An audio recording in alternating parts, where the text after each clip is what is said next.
सावधान प्रारंभ। ओम नमः सिद्धेभ्यः। नमो अरिहन्ताणं नमो सिद्धाणं नमो आयर्याणं नमो वज्रायाणं नमो लोये सव्यसाहुणं मंगलम भगवान वीरो मंगलम गौतमो गणी मंगलम कुंद कुंदार्यो जैन धर्मोस्तु मंगलम सर्व मंगल मांगल्यम सर्व कल्याण कारकम प्रदानम सर्व धर्माणां जैनम जयतु शासनम जैनम जयतु शासनम यस्य स्वयं स्वभावाप्ति अभावे कृतस्न कर्मण तस्मै संज्ञाने रूपाय नमोस्तु परमात्मने प्रगटा सहज स्वभाव निज हुए कर्म हरिनाश ज्ञान रूप परमात्म को प्रणेमु मिले प्रकाश प्रणेमु मिले प्रकाश। आचार्य पूज्यपाद स्वामी द्वारा विरचित यह इष्टोपदेश नामक ग्रंथ जो कि 51 गाथाओं में निबद्ध है और 51 गाथाओं के माध्यम से इष्ट का उपदेश दे रहा है। अर्थात ये ग्रंथ अर्थात आचार्य पूज्यपाद स्वामी हमें उस इष्ट सुखी होने का उपाय जो हमारा इष्ट प्रयोजन है। इष्ट कहते किसको हैं, इष्ट क्या है, सबकी चर्चा पहले कर चुके हैं हम। जो हमारा प्रयोजन है सुखी होने का, उस सुखी होने का उपाय और वो इष्ट जो ज्ञायक है अपना, उस ज्ञायक का उपदेश, उस ज्ञायक का स्वरूप, ज्ञायक को ध्याने का उपदेश, ज्ञायक को पाने का उपदेश, ज्ञायक के अनुभव का उपदेश, वो सब उपदेश यहाँ आचार्य पूज्यपाद स्वामी बहुत सरल भाषा में सहज रूप से दे रहे हैं। दृष्टांत उदाहरणों के माध्यम से उसकी चर्चा यहाँ पर हम कर रहे हैं। गाथा नंबर 22 पर चर्चा चल रही थी हमारी। कल भावार्थ पूरा नहीं हो पाया था, उसका भावार्थ पूरा करके फिर आगे बढ़ेंगे हम। देखो गाथा नंबर 22 पढ़ लेते हैं। संयमे करणे ग्रामम एकाग्रतेन चेतसा आत्मान आत्मवान् ध्यायेत् आत्मना एव आत्मनि स्थितम्। क्या कह रहे हैं यहाँ पे, ये तो आप सबको पता ही होगा, 3-4 दिन हो गए गाथा को, कि मन की एकाग्रता से इंद्रियों के समूह को बस में करके आत्मान पुरुष को, अपने में स्थित आत्मा को आत्मा के द्वारा ही ध्याना चाहिए। इसके भावार्थ पर चलते हैं हम सीधा पेज नंबर 57 पे। प्रथम श्रुति ज्ञान द्वारा आत्मा को जानना, इसका क्या अर्थ है, कल चर्चा कर ली हमने इस पैराग्राफ पे भी। पश्चात आत्मा में एकाग्र होने से इंद्रियों की बाह्य प्रवृत्ति स्वयं रुक जाएगी, अर्थात उनकी स्वच्छंद प्रवृत्ति का नाश होगा और उस एकाग्रता से चिंता का निरोध होकर ध्यान अवस्था में स्व संवेदन द्वारा आत्मा का अनुभव होगा। अर्थात आत्मा का अनुभव तो स्व संवेदन से होगा। उस समय आत्मा में एकाग्र होने से इंद्रियों की बाह्य प्रवृत्ति स्वयं रुकेगी और स्वच्छंद प्रवृत्ति का नाश भी स्वयं होगा। किस प्रकार से होगा, कल उदाहरण से हमें समझा दिया था। कौन सा उदाहरण दिया था कल हमने, याद है आपको?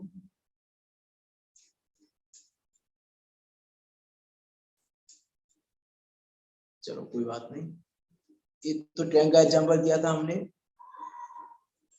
कि किस प्रकार से वो व्यक्ति स्वच्छंद प्रवृत्ति को छोड़ेगा बिना कुछ कहे, किसी के कहे बिना, और किस प्रकार से वो लड़का, एक लड़के का एग्जाम्पल दिया था, किस प्रकार से वो लड़का जुआ छेड़ना कर, शराब करना जो माता पिता के कहने से नहीं छोड़ पा रहा था, भाई बंधुओं के कहने से नहीं छोड़ पा रहा था, वो किस प्रकार से छोड़ देता है तुरंत, किस प्रकार से स्वयं बाह्य प्रवृत्ति रुक जाती है, उस सब का एग्जाम्पल हमने कल दिया था। देखो आगे चलते हैं, आगे बार पैराग्राफ पढ़ लिया था हमने कल, उसको ही पढ़ लेते हैं एक बार।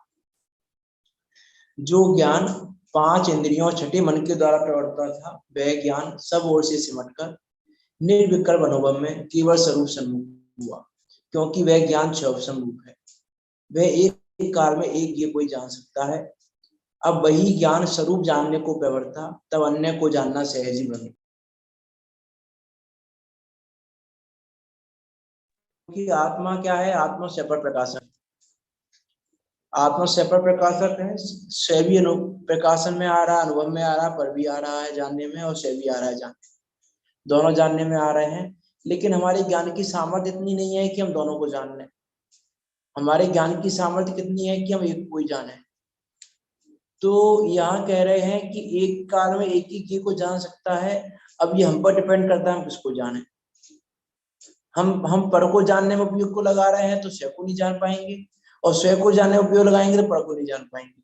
क्योंकि एक काल में एक को ही ज्ञ बना सकते हैं हम, या तो स्वयं को बनाओ या पर को बनाओ।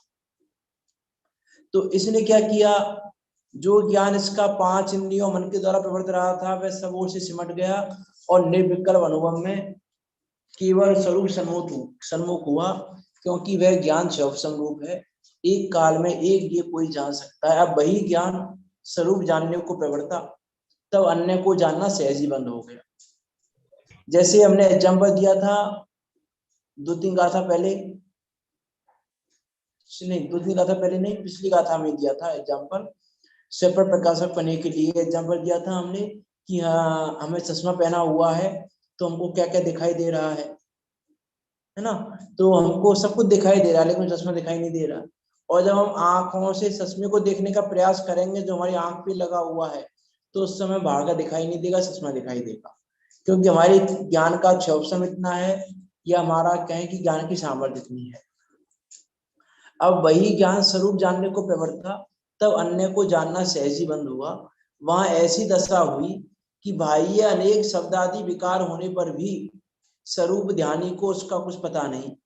इस प्रकार मति ज्ञान भी स्वरूप सन्मुख हुआ, और नए आदि के विचार मिटने से, क्योंकि अनुभव के काल में नए नहीं होते, अनुभव के काल में नए की बात नहीं होती। अनुभव के काल में तो नयातीत वस्तु स्वरूप अनुभव में आता है। जो नयातीत हमारी आत्मा है, वो नयातीत आत्मा अनुभव में आती है। इसलिए यहाँ कह रहे हैं कि नयादिक के विचार मिटने से श्रुति ज्ञान भी स्वरूप सन्मुख हुआ। अर्थात जिस समय आत्मा का अनुभव होता है उस समय न्यायों का न्यायों की बात नहीं होती, नयातीत आत्मा का अनुभव होता है बस। उस समय ऐसा अनुभव नहीं होता इसने से आत्मा ऐसा है, इसने से आत्मा ऐसा है, इसने से आत्मा ऐसा है, ऐसा अनुभव नहीं होता। नयातीत जैसी आत्मा है वैसा अनुभव होता है। नित्य नित्य आत्मक आत्मा का अनुभव होगा, ऐसा नहीं होगा कि अभी नित्य का अनुभव हुआ है अभी नित्य का अनुभव हुआ।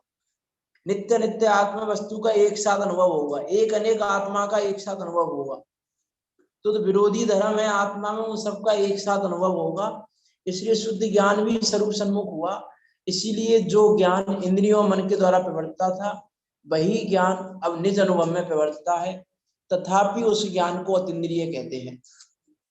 है तो वो ज्ञान, देखो कल भी हमने बात कर ली थी इस वैसे तो, कि मति शुद्ध ज्ञान इंद्रिय मन से होते हैं, लेकिन फिर भी उस मति शुद्ध ज्ञान को अतीन्द्रिय कहा जा रहा है। तो ये कहने का क्या प्रयोजन है इसके पीछे? कल हमने बात की थी परोक्ष ज्ञान है दोनों, तो परोक्ष ज्ञान से प्रत्यक्ष कैसे अनुभव होगा, प्रत्यक्ष आत्मा कैसे दिखाई देगी? प्रत्यक्ष आत्मा के लिए तो ज्ञानी प्रत्यक्ष चाहिए, और प्रत्यक्ष ज्ञान तो केवल ज्ञान है, तो केवल ज्ञान से पहले आत्मा का अनुभव नहीं हो सकता। फिर तो ये तो बात नहीं बनेगी, क्योंकि फिर तो कोई सम्य दृष्टि नहीं हो पाएगा। इसका अर्थ है कि परोक्ष ज्ञान में ही प्रत्यक्ष जानने में आता है। तो इसके लिए यहाँ पे कहा कि जिस समय वो निज अनुभव में प्रवर्तता है, देखो प्रत्यक्ष के बहुत सारे अर्थ हैं। अब जब हम प्रत्यक्ष की बात कर रहे हैं तो उस प्रत्यक्ष को मत लेना, यहाँ स्वरूप अनुभव प्रत्यक्ष को लेना है ना। अनुभव प्रत्यक्ष की बात है यहाँ पर, संवेदन प्रत्यक्ष की बात है। जो अनुभव प्रत्यक्ष है, अनुभव में प्रत्यक्ष है, वो जो केवल ज्ञान में जैसा प्रत्यक्ष दिखाई देगा वैसा प्रत्यक्ष नहीं है। प्रमाण प्रत्यक्ष तो नहीं है लेकिन अनुभव प्रत्यक्ष है। तो अनुभव प्रत्यक्ष होने के कारण यहाँ पर है तो ज्ञान इंद्रिय मन के द्वारा, लेकिन उसको अतीन्द्रिय कह दिया गया है। तो अतीन्द्रिय कहते हैं, अतीन्द्रिय है नहीं, ये समझना। यहाँ पे क्या कह रहे हैं, उस ज्ञान को अतीन्द्रिय कहते हैं, अर्थात उस ज्ञान को अतीन्द्रिय कहा जाता है।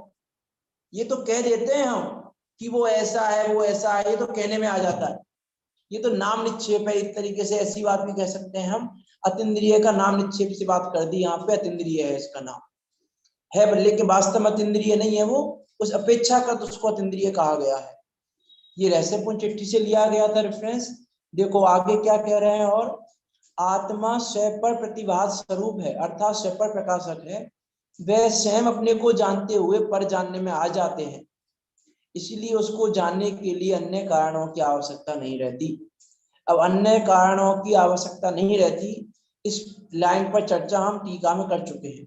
टीका में भी लाइन आई थी कि इस ज्ञप्ति के लिए अन्य साधनों की आवश्यकता नहीं है, तो हमने वहां पे चर्चा की थी, अन्य साधनों की आवश्यकता नहीं है, अर्थात ना तो क्षेत्र की आवश्यकता है, ना क्षय की आवश्यकता है, ना संयोग की आवश्यकता है, ना शरीर की आवश्यकता, ना किसी चीज की आवश्यकता है।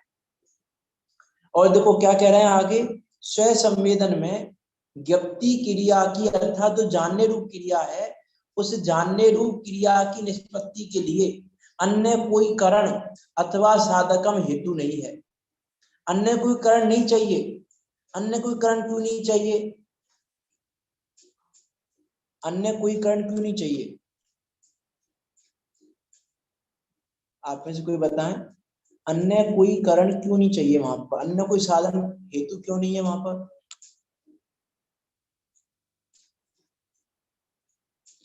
अन्य कोई साधन वहां हेतु क्यों नहीं है? स्व संवेदन में ज्ञप्ति क्रिया की निष्पत्ति के लिए अन्य कोई कारण अथवा साधकम हेतु नहीं है। क्यों हेतु नहीं है? आप में से कोई बताएं। अभी आपने पंचाशती काय में कुछ दिनों पहले पढ़ी है एक गाथा, उस गाथा से आप इसका उत्तर दे सकते हैं। गाथा की आपने बहुत फेमस गाथा पढ़ी थी, 62 नंबर की गाथा पंचाशती काय में।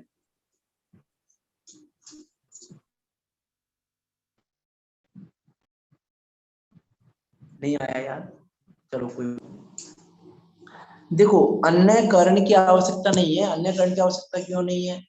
क्योंकि कारण क्या है? षटकारक है एक, तो आत्मा के लिए अन्य षटकारक की आवश्यकता नहीं है ना। आत्मा के षटकारक तो आत्मा में ही है। आत्मा के षटकारक जब आत्मा में है तो उसको अन्य की आवश्यकता कहाँ रही? अन्य कारण भी नहीं चाहिए उसको, अन्य कोई साधन नहीं चाहिए। कर्ता भी सेम है, कर्म भी सेम है, करण भी सेम है, सब कुछ तो सेम है ना वो, तो उसको पर की आवश्यकता कहाँ है? तो इसलिए उसको अन्य कोई कारण अथवा साधन हेतु नहीं है ज्ञप्ति क्रिया की निष्पत्ति के लिए, क्योंकि आत्मा स्वयं स्वयं पर ज्ञप्ति रूप है। इसीलिए कारणांतर की अन्य कारण की चिंता छोड़कर स्वज्ञप्ति द्वारा ही आत्मा को जानना चाहिए। चिंता जब छूटती है, चिंता का निरोध जब होता है, कब होता है चिंता का निरोध? जब कारणों की अपेक्षा छोड़ दी जाती है। जब हमने ये जान लिया कि कारणों की अपेक्षा नहीं है, तो कारणों की चिंता भी नहीं है। कारणों की चिंता है क्या अभी भी? कि नहीं, कारणों की चिंता नहीं है। कि कारणों की चिंता नहीं है हमको, कि हमको तो बहुत चिंता है कारणों की। कि क्या चिंता है? यदि हम दिन में 8 घंटे अभ्यास करते हैं और किसी दिन हमारा 2 घंटे का अभ्यास रह गया, तो हमको तो बहुत चिंता हो जाती है कि अरे आज तो 6 घंटे का स्वाध्याय छूट गया हमारा, अब आत्मा का अनुभव कैसे होगा? आज तुम्हारा 2 घंटे का ही रह गया। अब विचार करके देखें हमें ये चिंता होती है कि नहीं होती है। देखो बात विचारने की है। पंडित टोडामल जी ने मोक्षमार्ग प्रकाशक ग्रंथ में 301 नंबर के पेज पर ये बहुत सुंदर बात कही है कि उपदेश का फल कैसे ग्रहण किया जा सकता है। 5 लाइन का पैराग्राफ है वो, उसको तो वहीं से पढ़ना। आप 7 स्टेप बताए हैं वहां पर। उपदेश के फल को प्राप्त करने के लिए 7 स्टेप से गुजरना पड़ेगा आपको, तब आप उपदेश के फल को प्राप्त कर पाएंगे। और मैं आपको बताऊं, हम पहले स्टेप पर अटके हुए हैं बस। अब स्टेप कौन कौन से हैं साथ हुआ पढ़ना वहां पर 301 नंबर के पेज पर।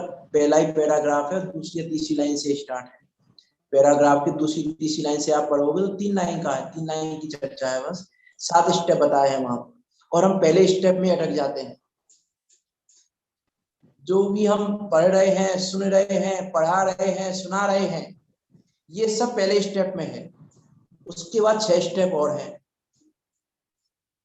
पढ़ना। वहां पे 6 स्टेप क्या है बाकी की, हम उन स्टेपों को कितना फॉलो करते हैं। कहीं हम पहले स्टेप पे तो नहीं अटके हुए। हाँ देखो वहां पर ऐसा कहा, एग्जैक्ट तो आप वहां से पढ़ना, मुझे एग्जैक्ट लाइन याद नहीं है। चलो मैं आपको एग्जैक्ट लाइन ही बता देता हूँ कि एक तो हमने जान लिया, पढ़ लिया, पढ़कर जान लिया हमने कि क्या है, इसके बाद विचार करें। वहां पे ये लिखा है इसके बाद विचार करें। विचार क्या करें कि ये वस्तु स्वरूप किस प्रकार है। जो वस्तु की बात की जा रही है, जिस कथन की बात की जा रही है, उस कथन का स्वरूप किस प्रकार है, उस कथन के स्वरूप का विचार करें। फिर उसके बाद यह कथन किस प्रयोजन से किया गया है। कथन कर दिया, कथन मान लिया हमने कि नहीं, पहले कथन का प्रयोजन जानना पड़ेगा, उस कथन का प्रयोजन क्या है, उसका कथन का हमको प्रयोजन भी जानना पड़ेगा। कथन का प्रयोजन जानिए, तो अब कथन का प्रयोजन जानने के बाद यह कथन किसके लिए किया गया है। सारे कथन हमारे लिए नहीं किए आचार्यों ने, पूरा जनावा हमारे लिए नहीं है। आप सोचो पूरा जनावा हमारे लिए कि नहीं, ये किसके लिए, किस दशा वाले के लिए किया गया है, ये कथन किसके लिए कथन किया गया है। और उसके बाद यह किसके लिए कार्यकारी होगा, मेरी कौन सी दशा है। फिर ये विचार करें कि किस दशा वाले के लिए कहा गया है और मेरी दशा कौन सी है,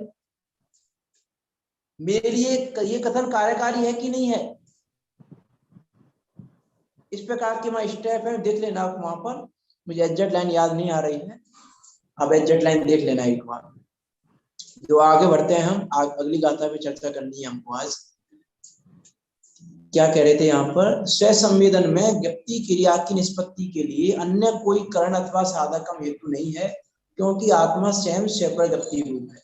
इसलिए कारणांतर की चिंता छोड़कर स्वज्ञप्ति द्वारा ही आत्मा को जानना चाहिए।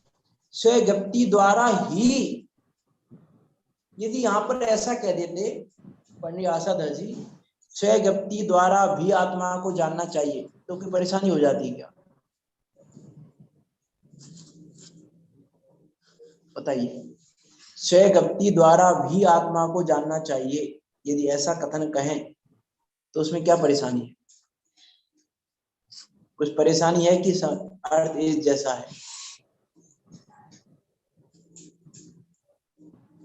स्वयं जानने वाले हैं और स्वयं में आने वाला है, तो नहीं नहीं, किस चिंता को।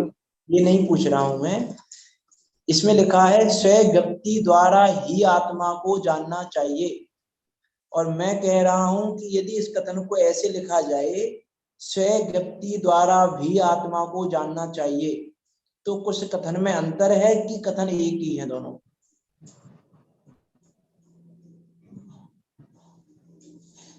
सुपर प्रकाशक है ना। मैंने ही शब्द को हटा के भी शब्द लगाया है कथन में, ही शब्द को हटाया है और ही की जगह पर भी लगाया है, तो कथन में कुछ अंतर आएगा कि ये जैसे कथन है आ जाएगा। क्या अंतर आएगा। तो ही एकांत का सूचक है और भी अनेकांत का सूचक है, ये अंतर आएगा इससे भी और ऐसे भी। और ही सब मतलब इसी के द्वारा ही, बिल्कुल बिल्कुल, द्वारा भी आत्मा को जानना चाहिए, यदि ऐसा कहें इसका अर्थ है कि स्वज्ञप्ति के अलावा कुछ और भी है जिसके द्वारा आत्मा को जाना जा सकता है। लेकिन यहाँ कह रहे हैं नहीं, ही अर्थात स्वज्ञप्ति के द्वारा ही आत्मा को जानना चाहिए, इसके अलावा आत्मा को जानने का दूसरा कोई साधन नहीं है, इसके अलावा आत्मा को जानने का दूसरा कोई कारण नहीं है। अन्य सारे कारणों को दूर छोड़ दिया पंडित आचार्य पूज्यपाद स्वामी ने, पंडित आशाधर जी ने। जिन इन कारणों की हम चिंता करते हैं, क्षयोपशम की चिंता करते हैं, करण भजन बोला था ना, भजन को याद कर लेना, पहली लाइन बोली थी कर, ये शाश्वत सुख का प्याला कोई पिएगा क्षयोपशम वाला, अनुभव वाला। हाँ क्षयोपशम वाला नहीं, अनुभव वाला चाहिए, संयोग वाला भी नहीं।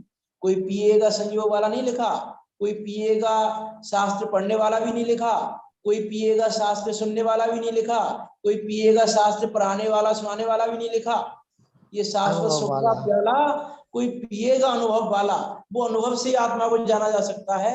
उस शाश्वत सुख के प्याले को उसके द्वारा ही पिया जा सकता है, अन्य किसी कारणों की चिंता नहीं है। अन्य सारे कारणों की चिंता दूर हो गई, वही ध्यान है आत्मा का। क्योंकि एकाग्र चिंता निरोधो ध्यानम, यही ध्यान की परिभाषा है। उसी ध्यान को यहाँ घटित कर रहे हैं। एकाग्र, आत्मा में एकाग्र हुआ और चिंताएं छूटी और आत्मा का ध्यान हो गया। फिर शिष्य पूछता है, देखो अगली गाथा पे चलते हैं, नहीं तो पूरी चर्चा फिर इसी गाथा पर होकर रह जाएगी, अटक जाएगी। पर आगे बढ़ते हैं। फिर शिष्य पूछता है, कल से 23 फिर नंबर से शिष्य शुरू करना है। पूछता, हाँ 23 नंबर की गाथा स्टार्ट करनी है आज, क्योंकि डेली 22 नंबर पर अटक के रह जाते हैं। फिर हम 2 दिन से सोच रहे हैं 23 नंबर की गाथा प्रारंभ। शुरुआत तो फिर शिष्य पूछता है, भगवान आत्मा की उपासना का प्रयोजन क्या है?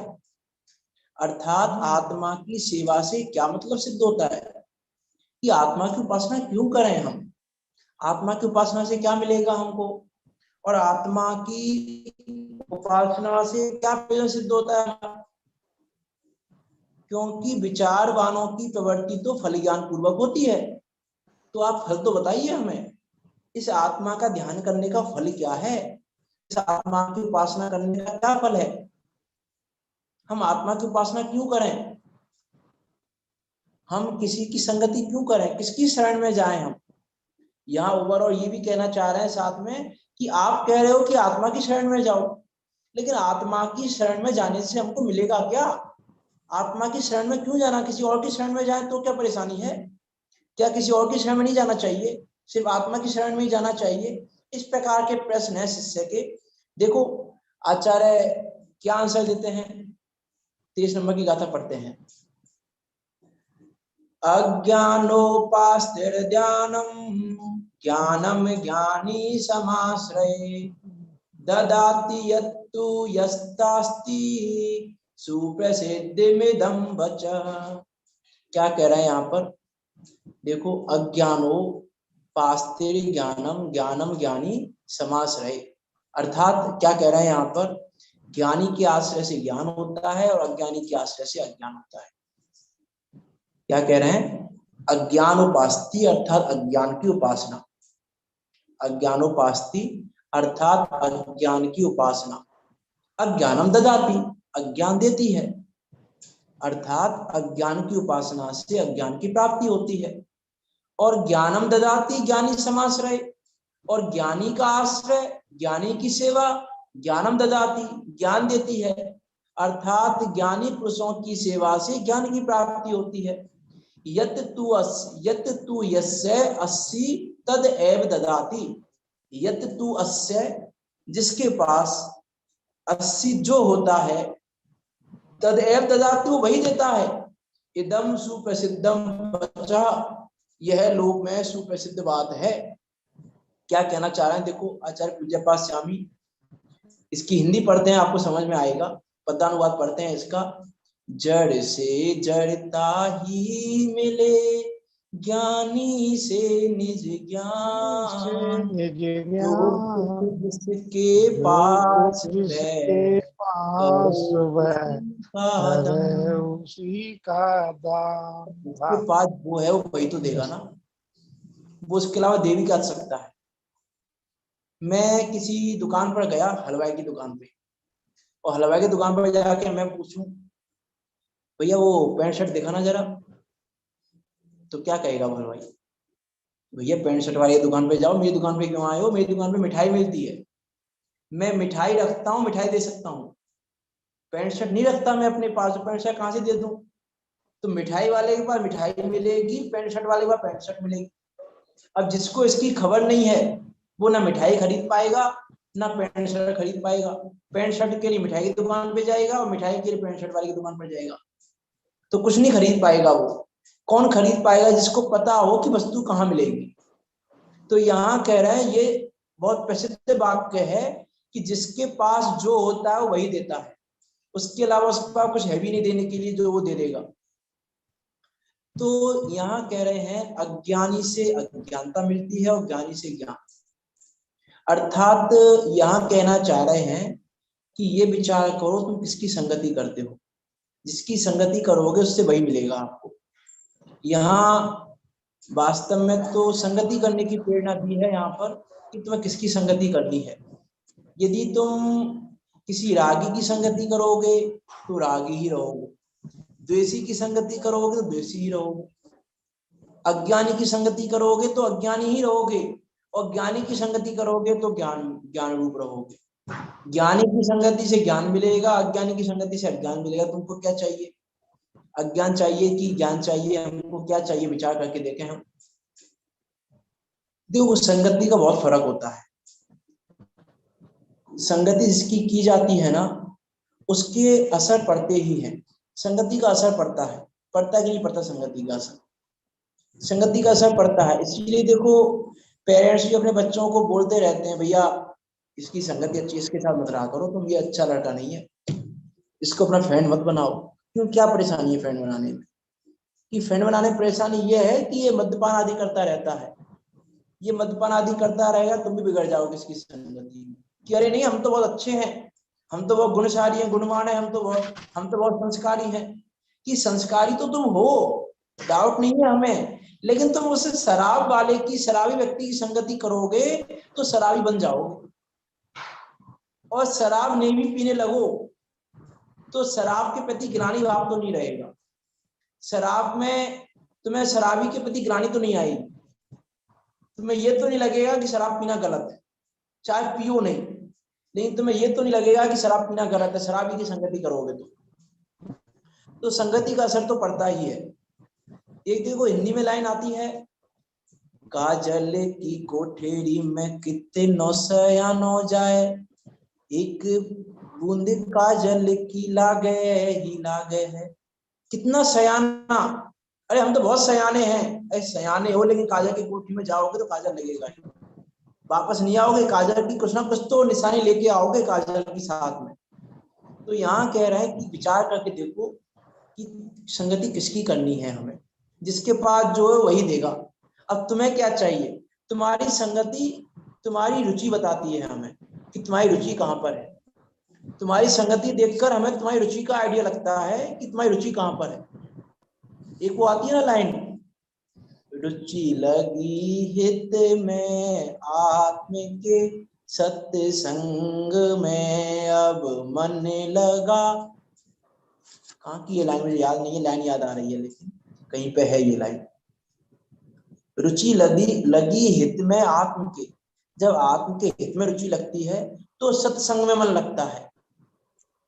यदि आपका मन सत्संग में लग रहा है, अब आजकल तो सत्संग की डेफिनेशन भी अलग हो गई है। आजकल तो सत्संग ढोल मंजीरे बजाने को कहते हैं, ढोल मंजीरे बजाओ सत्संग हो जाता है। लेकिन यहाँ सत्संग का अर्थ है सज्जनों की संगति करना। यदि आपकी, अब देखो सज्जनों की संगति भी एक लोकाचार रूप से नहीं कह रहे हम, आत्मा की हित की रुचि लगी है तो आत्मा का हित जिन्होंने किया है, जो आत्मा का हित चाहते हैं और जिन्होंने आत्मा का हित किया है, उनकी संगति में मन लगेगा। उनकी संगति में मन लगेगा, आत्मा की बात सुनने में मन लग रहा है तुम्हारा, तो हम कहेंगे आपको आत्मा की रुचि है। लेकिन नहीं लग रहा है, पापियों की संगति में मन लग रहा है आपका, झूठ बोलने वालों की संगति में मन लग रहा है आपका, क्रोध करने वालों की संगति में मन लग रहा है आपका, इसका अर्थ है कि आपको आत्मा की रुचि नहीं है। इसका अर्थ है कि आप आत्मा का अनुभव नहीं करना चाहते। यदि आपका, देखो संगति है, संगति में ऐसा भी कह सकते हैं कि आपका मन क्या कह रहा है, आपका मन किसके साथ जाने को कह रहा है, आपका मन क्या करने को कह रहा है। मान लो हमारा मन ये करने को कह रहा है, अरे लड़ाई झगड़े तो सब जगह होते हैं, हम कह रहे हैं तो कौन सी बड़ी बात है। इसका अर्थ है कि आप लड़ाई झगड़ा करने वालों की संगति चाहते हो। आपको लड़ाई झगड़े करने वाले अच्छे लग रहे हैं, आपको लड़ाई झगड़े करने वाले अच्छे लग रहे हैं, इसका अर्थ है कि लड़ाई झगड़े करना चाहते हो। और आप यदि ज्ञानियों की संगति करते हो तो हमें पता चलता है कि आपको ज्ञान की रुचि है, आप ज्ञान प्राप्त करना चाहते हो, आप आत्मा को जानना चाहते हो। देखो इसके लिए आचार्य समंतभद्र देव ने रत्नगंज शाखाचार में सदाशिव प्रसाद जी ने भावना अधिकार तो उन्होंने लिखा है, सदाशिव प्रसाद जी ने भावना अधिकार में जहाँ पे 10 धर्मों की चर्चा की है, 10 धर्मों की चर्चा के बाद में उन्होंने कुसंगति त्याग की प्रेरणा दी और संगति करने की प्रेरणा दी। 2 या 3 पेज का प्रकरण है वहां पर, वो प्रकरण आप पढ़ना, वहां पर उस प्रकरण को पूरा की पूरा गाथा में ले सकते हैं कि क्या क्या कह रहे हैं। वहां पे ऐसा लिखा, जो जैसे की मित्रता करता है वैसा ही हो जाता है, उस जैसा ही हो जाता है वो।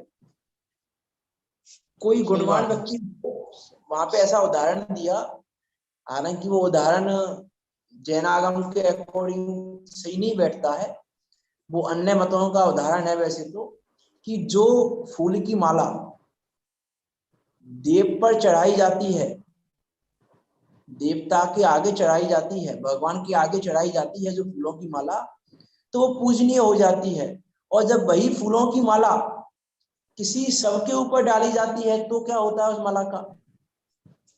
फूल तो वही है, माला तो वही है, लेकिन वहां पर है तो उसको पूजा जा रहा है, उसका सम्मान किया जा रहा है फूल की माला का भी। और जब उस फूल की माला ने सबकी संगति की तो छूने लायक नहीं रही, कोई छूता भी नहीं है उस माला को। फिर मी से यदि तुमने जिसको छुआ जाता है उसके साथ संगति की तो तुमको सब छू रहे थे, और जिसको कोई नहीं छूता उस सबके साथ यदि तुमने संगति की तो क्या होगा? तो कोई नहीं छुएगा। तो माला में क्या हो गया? माला तो वैसी की वैसी है, फूल तो वैसा की वैसा है, कि फूल वैसा की वैसा है, लेकिन संगति किसकी की है उसने, इस पे डिपेंड करता है कि उसको छुआ जाएगा कि नहीं, उसको छुआ जाएगा कि नहीं। वास्तव में ऐसा भी देखा जाता है लौकिक में कि कोई सज्जन व्यक्ति हो लेकिन दुर्जनों की संगति कर ले तो दुर्जन हो जाता है, दुर्जनता आ जाती है उसमें। सज्जनता है, धीरे धीरे धीरे दुर्जनता आ जाती है, क्योंकि दुर्जनता हावी हो जाती संगत है। का असर पड़ता है, संगत का असर पड़ता हाँ, है वो।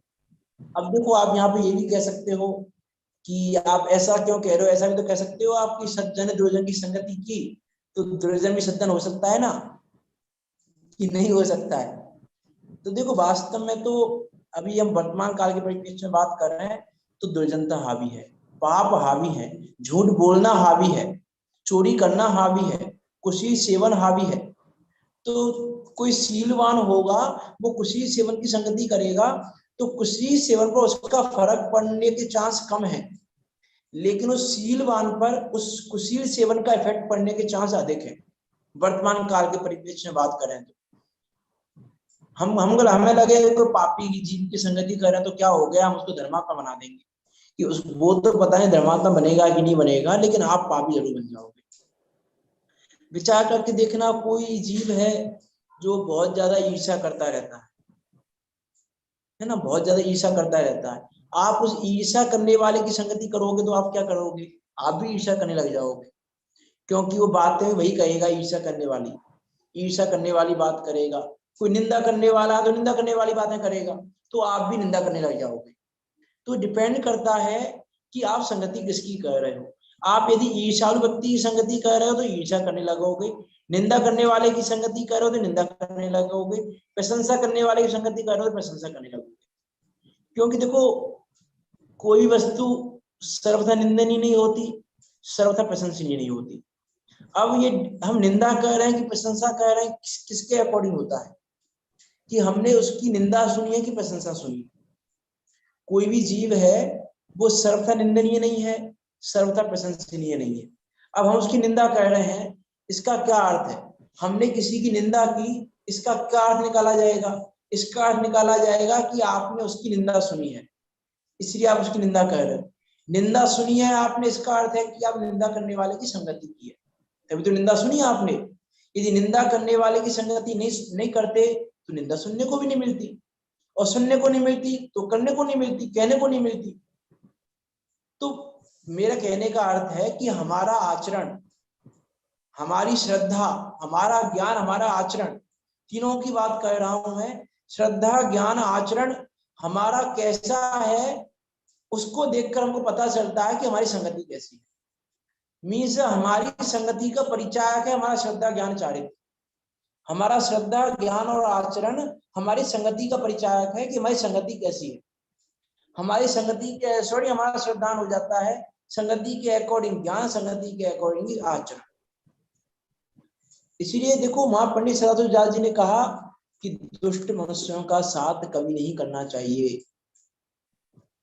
क्योंकि दुष्ट मनुष्यों का साथ करने से पाप में गिरानी नहीं होती, पाप में प्रवृत्ति हो जाती है।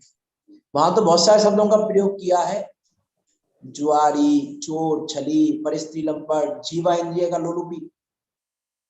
देखो जीवा इंद्रिय का लोलुपी, कोई जीवा इंद्रिय का लोलुपी हो, रसना इंद्रिय का लोलुपी हो, तुम उसकी संगति करने लगोगे तुम्हें भी ऐसा बना देगा, चटकाए लेके खाने वाला बना देगा। जो बहुत शांति से खाने वाला होगा, जिसको बहुत ज्यादा टेस्ट से मतलब नहीं है, ऐसा कोई जीव किसी जीवा इंद्रिय के लोलुपी व्यक्ति की संगति करने लग जाए तो क्या होगा?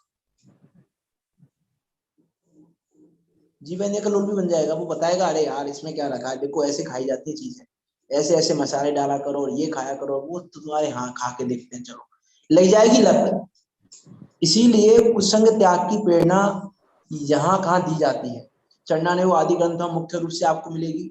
चरणान्वय आदि ग्रंथों में कुसंग त्याग की प्रेरणा, सत्संग की प्रेरणा, क्योंकि जैसा संसर्ग करोगे वैसी ही प्रीति हो जाती है, वैसी ही प्रीति हो जाती है, वैसे ही परिणाम होते हैं। डॉक्टर साहब ये बात पक्की है वैसा ही कि आपको परिणाम संगीत होता है संग और करेंगे वो तो जैसा बनने का ही भाव होता है। हाँ वैसे ही भाव होते जिसकी हैं। संगति हम जिसकी संगति कर रहे हैं अर्थात वो हमको अच्छा लग रहा है, वो हमको अच्छा लग रहा है, इसका अर्थ है कि हम भी वैसा बनना चाहते हैं। जैसे मैंने वो एग्जाम्पल दिया ना कि अरे सबके घर में लड़ाइयाँ होती हैं, हमारे घर में हो रही है तो कौन सी बड़ी बात है। इसका अर्थ है कि आपको लड़ाई अच्छी लग रही है, आपको लड़ाई करने वाले अच्छे लग रहे हैं। इसका अर्थ है हम इस बात से हमको ये पता चला कि आपको लड़ाई करना अच्छा लगता है। इससे हमको ये पता चला कि आपकी संगति कैसी है, आपकी रुचि किस तरफ है अभी, इससे हमको ये पता चला। और भी बहुत प्रकार की सही बातें बात हो है। सकती हैं। अरे देखो जगह पर सब तो कुछ ही सेवन कर रहे हैं। जैसे मान लो, चलो एक एग्जाम्पल की बात करूं मैं आपके सामने, आपका बच्चा 60% मार्क लेके आया क्लास में और आपने उससे बोला 60% मार्क क्यों लेके आए? अरे आप 60% की मार्क कर रहे हो, मेरे वो बगल वाला पड़ोसी का बेटा वो तो फेल हो गया है। तो आप क्या कहोगे उसको कि अरे बेटा ऐसे ऐसे लोगों की संगति क्यों करते हो, फेल होने वालों की? फेल होने वालों की संगति करोगे तो यही होगा, तो 60% बनी है, अगली बार 50 बनेगी और अगली बार तुम फेल हो जाओगे। तुम संगति तुमने फेल होने वाले की क्यों की संगति? तुम्हें वो फेल करने वाला अच्छा क्यों लग रहा है? वो फेल हो गया, देखो जो 90% लेके आया उसको क्यों नहीं देखा तुमने? तुमने फेल होने वाले को क्यों देखा? तुमने फेल होने वाले को देखा, इसका अर्थ है कि तुम्हारी रुचि, तुम्हारी संगति किधर है अभी। ऐसे ही हम कसाय कर रहे हो और क्या कहें, अरे भरत चक्रवर्ती भी तो करता था, भरत चक्रवर्ती का क्रोध नहीं करते थे, देखो अपने सगे भाई के ऊपर चक्र चला दिया, हम तो इतना क्रोध नहीं कर रहे। अरे तुम कहाँ ज्ञानियों के क्रोध को और अपने क्रोध को मिलाने में लगे हुए हो? विचार तो करके देखो, तुमको रुचि किसकी हो रही है? तुम्हें क्रोध की रुचि हो रही है, किसकी रुचि हो रही है? मैं हमारा एक एक कथन हमारी संगति का परिचायक है। इसलिए मैंने एक लाइन में कह दिया, हमारा श्रद्धान ज्ञान और आचरण परिचायक है संगति का। जैसे मान लो कोई शराब बेचने वाला है और उसके हाथ में एक घड़ा है। अब मैं आपसे पूछूं घड़े में क्या है उसमें, तो आप क्या कहोगे?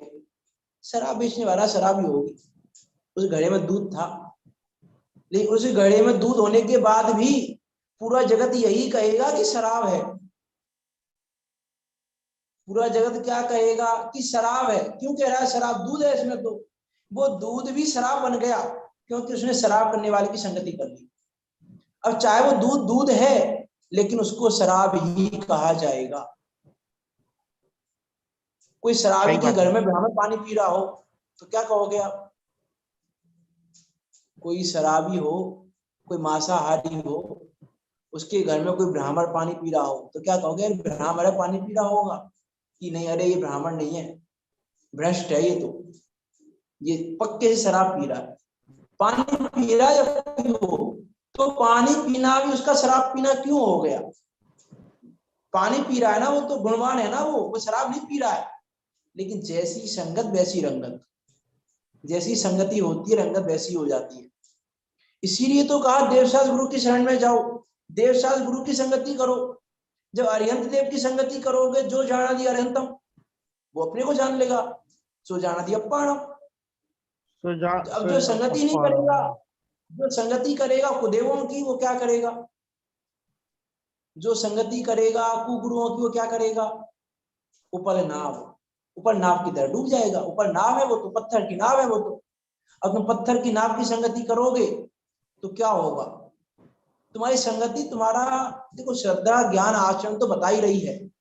हमारी संगति या हम कहें हमारा श्रद्धा ज्ञान आचरण हमारी संगति का परिचायक है, हमारी संगति को बता रहा है, और हमारी संगति हमारे आगे के भवों को बता रही है। हमारी संगति हमें आगे के भवों को बता रही है कि तुम कहाँ जाने की तैयारी कर रहे हो। तुम जिसकी संगति कर रहे हो उसके भावों को कर रहे हो।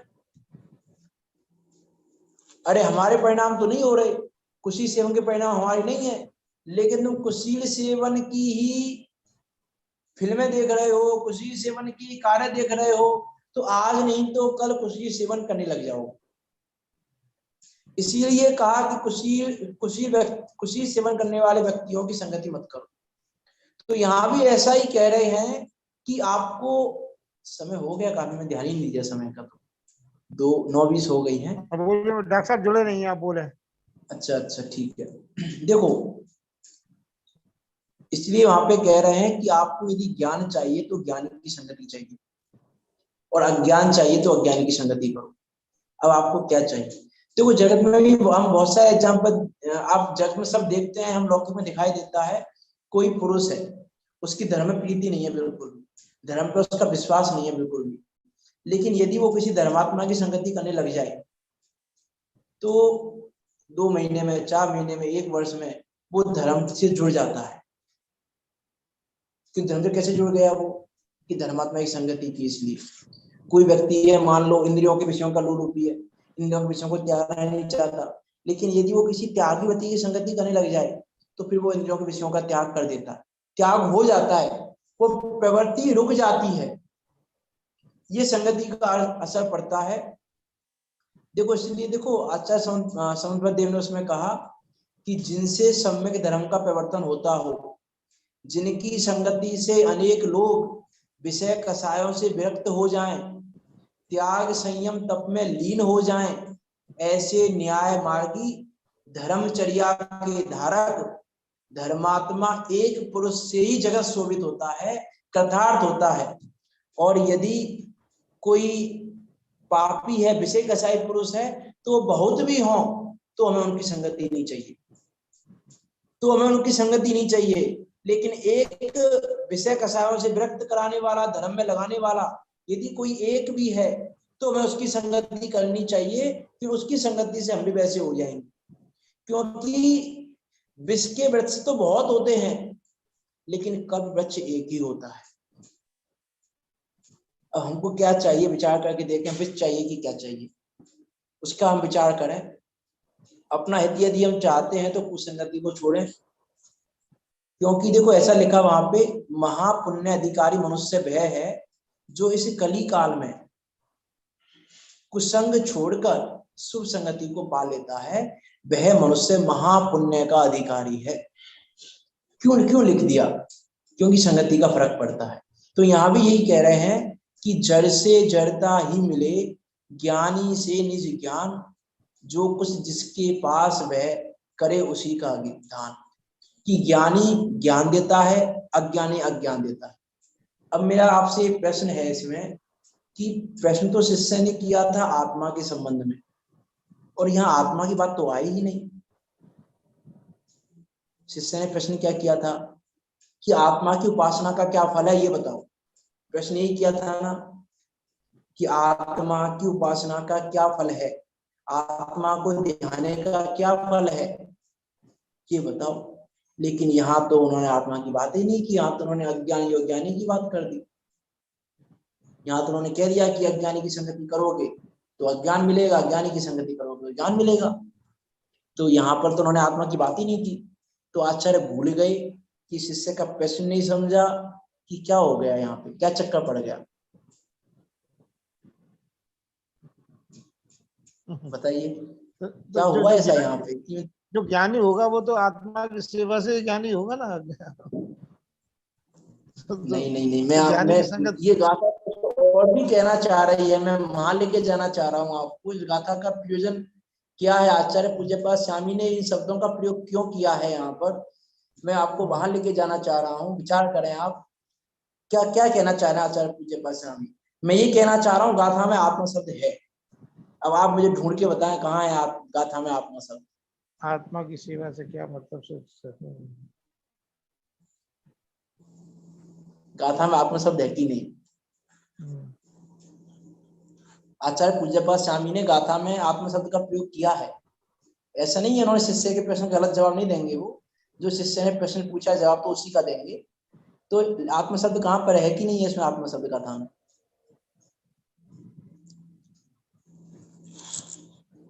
ज्ञानी से निज ज्ञान, जिसके पास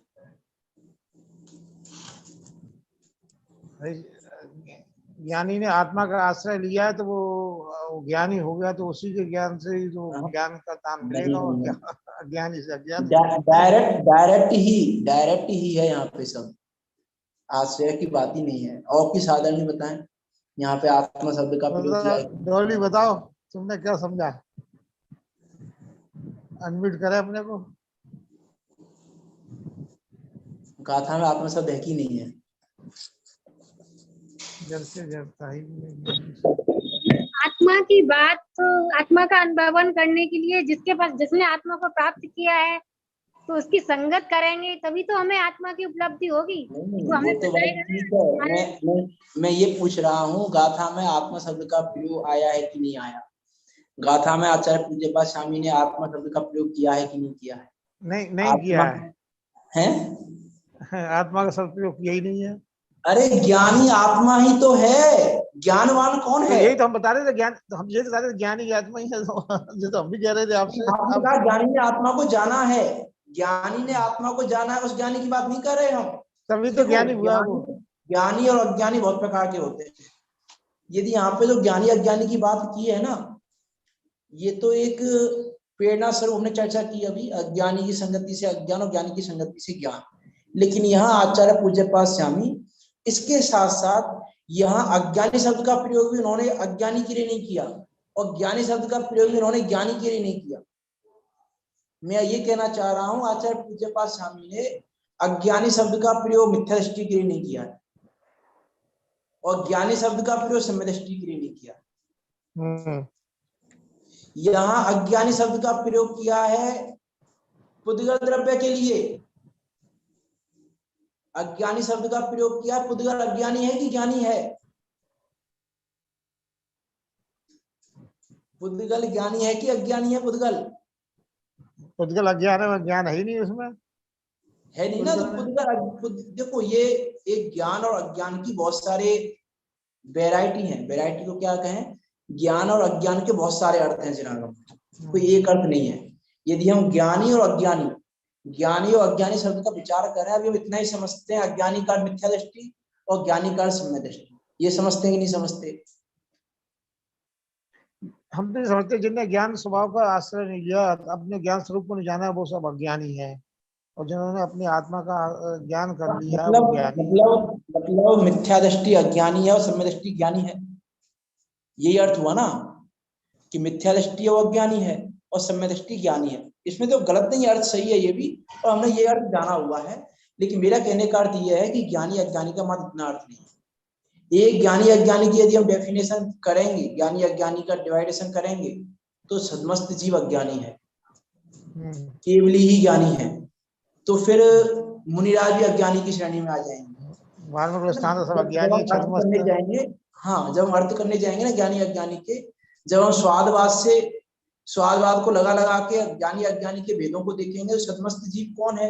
सदमस्त अर्थ है अज्ञानी। सदमस्त का अर्थ ही होता है अज्ञानी, जिसको सद में स्थित है, जो अज्ञान में स्थित है, सदमस्त जीव है, तो उसको अज्ञानी कहते हैं। केवली को ज्ञानी कह दिया। फिर यदि और नीचे उतरते आएंगे तो छठवें सातवें गुणस्थान भट्टी ज्ञानी है, श्रावक अज्ञानी है। और नीचे उतर के आएंगे तो पंचम गुणस्थान चतुर्थ गुणस्थान भट्टी ज्ञानी है, मिथ्या दृष्टि अज्ञानी है। और जब और बात करेंगे तो प्रत्येक ज्ञानवान आत्मा ज्ञानी है। जिसके पास ज्ञान है वो ज्ञानी है और जिसके पास ज्ञान नहीं है वो अज्ञानी है। तो हमारे पास ज्ञान है कि नहीं है? है ना हमारे पास ज्ञान कि नहीं है? हमारे पास ज्ञान तो है। ज्ञान है ना, तो प्रश्न हो जाओ हम ज्ञानी है। तो यहाँ पर यही कह रहे हैं, यहाँ ज्ञानी शब्द का प्रयोग आत्मा के लिए किया है आचार्य पूज्यपाद स्वामी ने, कि आत्मा की उपासना करोगे तो ज्ञान मिलेगा। आत्मा की उपासना का फल ये है। शिष्य ने प्रश्न क्या किया था, आत्मा की उपासना का क्या फल है? तो यहाँ कह रहे हैं आत्मा की संगति करोगे तो आत्मा मिलेगी। ये फल है आत्मा के ध्यान करने का, आत्मा की संगति करने का ये फल है। अब तुम संगति किसकी कह रहे हो? इस शरीर की संगति कर रहे हो। जड़ से जड़ता ही मिले, पद्यानुवाद में लिखा है जड़ से जड़ता ही मिले। यदि इस शरीर की संगति कर रहे हो, शरीर को संभालने में लगे हुए हो, तो क्या होगा? जड़ता ही मिलेगी। देखो देखो यह जीव की बेराधना का फल। उसमें बहुत सारे छंद हैं उसमें रचना में। देखो देखो यह जीव की विराधना का फल नाम की रचना है एक बड़े पंडित जी की। उसमें बहुत सारी बात कही है कि पाषाण क्या कह रहे हैं। पाषाण कह रहे हैं तुमने इसको देख इसकी संगति की इसलिए आप तुम पाषाण हो। पाषाण ये बता रहे हैं हमको कि हमने संगति किसकी की। पाषाण परिचायक है जड़ की संगति का। पाषाण बता रहा है कि हम भी पंचेंद्रिय थे कभी, लेकिन इसकी संगति की तो एकेंद्रिय हो गए। ये वृक्ष बता रहे हैं वो कि हमने किसकी संगति की है। जड़ से जड़ता ही मिले। जड़ जड़ जैसे हो गए ना, पाषाण क्या है? जड़ जैसा हो गया। तो जड़ से जड़ता ही मिले इसलिए यहाँ कह रहे हैं अज्ञानी की संगति अज्ञान देती है। यदि तुम इस अज्ञानी इस पुद्गल की संगति करोगे तो क्या होगा? ये तो मैं नहीं कहूंगा कि पुद्गल हो जाएंगे, ये तो मैं नहीं कह सकता क्योंकि जीव पुद्गल तो नहीं हो सकता, लेकिन जड़ जैसा हो जाएगा। यदि चेतनता नहीं पुद्गल की रहेगी। संगति करेंगे तो जड़ जैसा हो जाएगा, एकेंद्रिय में चला जाएगा, निगोद में चला जाएगा। तो यहाँ ये इसलिए यहाँ पे ये कहना चाह रहे हैं कि अज्ञान की उपासना अज्ञान देती है और ज्ञान की उपासना ज्ञान देती है। यहाँ देखो दोनों ही अर्थ हैं। यहाँ तो अज्ञानी जो हमने अर्थ किए हैं अभी संगति के वो अर्थ तो है ही, एक दूसरा अर्थ ये भी है। इस अर्थ की चर्चा हम कल करेंगे, जो समय हो गया है, काफी समय हो गया है अभी, तो डॉक्टर इसकी साहब चर्चा। जुड़े नहीं अभी तक। हाँ डॉक्टर साहब अभी तक जुड़े ही नहीं। चलो नहीं, ठीक है, भक्ति ले लेते 50 हैं। 50 मिनट के ऊपर हो गई है शायद, तो 50 के ऊपर मिनट हो गई हैं, तो इसकी बाकी चर्चा हम कल ही करेंगे। विचार करना यहाँ पे ज्ञानी अज्ञानी के और क्या क्या अर्थ हो सकते हैं, आप ये विचार करना। अभी मैंने 3-4 अर्थ तो बता ही दिए हैं आपको। ज्ञानी अज्ञानी के और भी अर्थ हो सकते हैं, आप विचार करना ज्ञानी अज्ञानी के क्या क्या अर्थ हो सकते हैं, और उन सारे अर्थों को इस गाथा पर लगा के देखना। जो जो ज्ञानी अज्ञानी के अर्थ हो सकते हैं उन अर्थों का विचार करना, और उन अर्थों का विचार करके उन सारे अर्थों को इस गाथा पर लगा के देखना कि क्या कहना चाह रहा है आचार्य पूज्य पास हम। यहाँ उत्तर तो बहुत सिंपल है, गाथा तो बहुत सिंपल है, एक लाइन की गाथा, इससे ज्यादा गाथा नहीं है कि ज्ञान की उपासना करो ज्ञान मिलेगा, बस इतना कहना चाह रहे हैं आचार्य पूज्य पास हम यहाँ पर। लेकिन इतना कह रहे हैं, लेकिन कहना इतना नहीं चाह रहे, कहना बहुत कुछ चाह रहे हैं। तो और क्या कहना चाह रहे हैं और किस प्रकार से हम ज्ञान की उपासना कर सकते हैं, इस सब की चर्चा हम कल करेंगे। विचार करना अभी, यदि विचार करें, यदि हमको ज्ञान चाहिए तो ज्ञानी की संगति करें, अज्ञान चाहिए तो अज्ञानी की संगति करें। हम किसकी संगति कर रहे हैं उसका हम विचार करें। बहुत सारी बातें हैं कहने को, तो कल कहेंगे जो भी बातें होंगी, और बाकी तो आप विचार करना। ये संदीप जी की क्लास आज 8:30 से प्रारंभ हुई, लेकिन इनका विधिवत समय जो है 7:45 से 8:30 तक है। तो सभी लोग इस चर्चा को सुने, 7:45 से अवश्य जुड़े। ठीक है, 7:45 से 8:30 तक की कल, क्योंकि कल आज अपेक्षा कक्षा नहीं थी, इसलिए थोड़ा हमने समय ले लिया डॉक्टर साहब का आज विशेष रूप से। एक भक्ति करते हैं। ठीक है, हम विचार करें। राज जय जय तारण तरण जिहाज, मंगल मूर्ति प्रभु अविकार देखी आनंद अपरंपार। जागा अंतर भेद विज्ञान, भासे रागादिक दुख खान। ज्ञानानंद में आत्म ज्ञान, सम्यक दर्शन सहज स्वमेव हुआ। पायो निज अनुभव रस स्वाद, तत्क्षण नासे सर्व विषाद। झूठा कोलाहल न सुहाय, सम्यक बैरग प्रभु सुख रूप हुआ। माँ से भोग रोग की खान, परिग्रह दुख स्वरूप पहचान। परमानंद में सुध चिद रूप, साधु निर्गंत होना सहज हुआ। वर्ते सहजई आत्म ध्यान, होवे सब कर्मों की हान। प्रगटे निर्मल छायक भाव, अब तो शिव पद पाना आसान। प्रभुवर प्रभुता का नहीं पा, अपना परमात्म सुख का। वर्तु सहज अकर्ता ज्ञाता, नाथ नाथ सहज नम स्वयं हुआ। ये अपने बड़े पंडित साहब की रचनाएं हैं, जिनवर स्तवन, तो उसमें से हम पढ़ते हैं। जा वाणी के ज्ञान ते सूर्य लोकालो, सो वाणी मस्तक सदा देते हूँ लोग, हे जिन वाणी भारती तो जपो जिनने। सो तेरा घटना सो पाद सच्चैन, भगवान के दान से सभी लोगों को से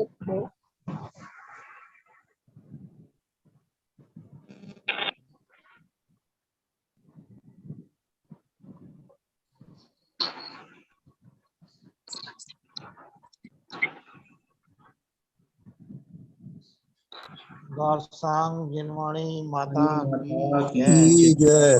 नायक साहब को